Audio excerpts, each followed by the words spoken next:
Hello everyone, welcome to my channel. আশা কৰোঁ আপোনালোক সকলোৰে ভাল।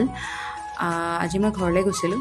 ঘৰলৈ গৈ গম পাওঁ যে বোলে আজি গেছটো এদায় হৈ থাকিলে, সেইকাৰণে জুইতে বনাব লাগিব। এয়া বা আহিলে অলৰেডি বনাবৰ কাৰণে, তাই আলু ফ্ৰাই কৰি আছে আৰু বস্তু গোটেইখিনি যোগাৰ কৰি লৈছে। কিবা যদি থাকি যায় এইখন খিৰিকীয়েদি আমাক বৰমাই পাৰ্চেল কৰি দিব। আৰু আপোনালোকে প্লিজ এই ছাইডত কিছুমান বস্তু পৰি আছে, সেইখিনি ইগন'ৰ কৰিব। আচলতে বহুত দিন ইউজ কৰা নাই কাৰণে জেগাটো অকণমান লেতেৰা হৈ আছে। তাৰপিছত এয়া কওঁতেই তাইক কাপোৰ এখনৰ দৰকাৰ হ'লেই কেৰাহীখন ধৰিবৰ কাৰণে। এয়া বৰমাক এখন কাপোৰখন দিয়া বুলি চিঞৰিছিলোঁ, কিন্তু বৰমাই নুশুনিলে।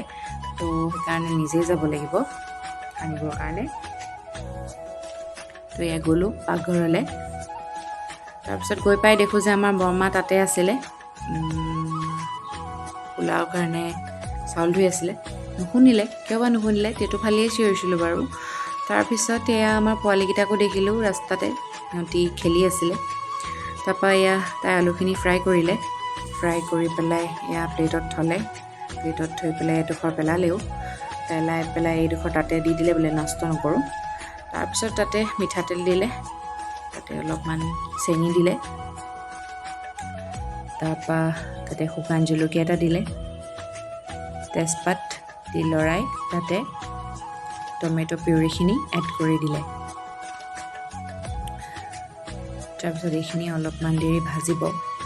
তাই কৈছে আজি মোক বোলে আজি অলপমান বেলেগ এটা ষ্টাইলত বনাইছোঁ বুলি। বোলো কি ষ্টাইলত বনাইছোঁনো আজি বোলে, ৰক কৈ আছোঁ। এয়া মোৰ বা, তাই মছলা পেকেটখিনি ফালি আছে। তাৰপিছত তাই ক'লে যে আজি বোলে মই যোনখিনি বিলাহী আৰু পিঁয়াজ সেইখিনি বইল কৰি পেলাই মিক্সিত দি দিলোঁ। আচ্ছা, মই বোলে আগতেনো কেনেকৈ বনাওঁ? বোলে আগতে টমেটোখিনি আৰু পিঁয়াজখিনি কাটি পেলাই ফ্ৰাই কৰি পেলাই মিক্সিত দিওঁ। বোলে আজিনো কি এনেকুৱা এক্সট্ৰা স্পেচিয়েল হ'ব, আজি আৰু অলপমান বেছি টেষ্টটো এনহেঞ্চ হ'ব। বোলে ঠিক আছে। তাৰপিছত এয়া মছলা, যিখিনি মছলা লাগে সেইখিনি দিলে। দিয়াৰ পিছত তাই এইখিনি লৰালে ভালকৈ। মাংস বনাবতো সকলোৱে জানে, কিন্তু এতিয়া একো নক'লেওতো বৰ হৈ যাব ন, সেইকাৰণে কৈ আছোঁ। আৰু আমাৰ এই পোৱালীক আমি খাবলৈ নিদিওঁ, সেইকাৰণে অকল প্লাষ্টিকেই খায়, সেয়াই আৰু। তাৰপিছত এয়া তাই মোক মাংসখিনি আনিবলৈ ক'লে। মই বোলো তই মাংস বনাবলৈ লৈছ আৰু মাংসখিনি অনা নাই ওচৰলৈ, কিয়া হি শেফ বনাবি ৰে তুম। তাৰপিছত ইয়াত আনি দিলোঁ, মেৰিনেট কৰি থৈছিলে এইখিনি মাংসখিনি তাই আধা ঘণ্টামানৰ কাৰণে।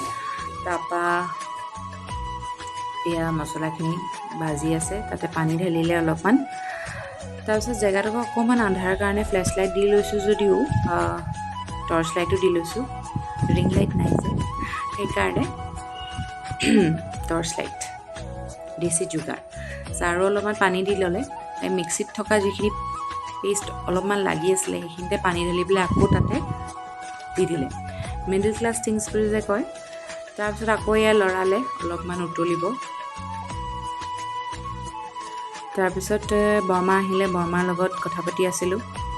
মই যে ভিডিঅ' বনাই আছিলোঁ পাহৰিয়ে থাকিলোঁ। তাইনো কেতিয়া মাংস দিলে, কেতিয়ানো তাই আলু দিলে, কেতিয়ানো তাতে পানী ঢালিলে, গমেই নাপালোঁ। না টেষ্ট কৰিবলৈ পালোঁ, না দেখিলোঁ, না ভিডিঅ' বনালোঁ। তাৰপিছত এয়া ঢাকনখন ঢাকি দিলে, ঢাকি পেলাই ভিতৰলৈ লৈ আনিলে। তাৰপিছত এয়া মই কৈছিলোঁ পোলাও বৰমাই বনাইছিলে, তাৰপিছত মাংসখিনি বায়ে বনাইছিলে। হয়, কালাৰটো ধুনীয়া আহিছে আৰু ধুনীয়াও বনিছে, খাবলৈও ভাল হৈছিলে। তাৰপিছত আমি খাই বৈ এয়া আজৰি হৈ পেলাই এয়া আমাৰ পোৱালীকেইটাও আহিলে বিচনালৈ। আজিলৈ ইমানেই আছে। আশা কৰোঁ আপোনালোকে ভাল পালে। লাইক কৰিব, কমেণ্ট কৰিব আৰু ছাবস্ক্ৰাইব কৰিব। আৰু আমাৰ মৰম লগা পোৱালীকেইটাৰ কাৰণেও কমেণ্ট এটা কৰিব। আজিলৈ আহিছোঁ, বাই, থেংক ইউ।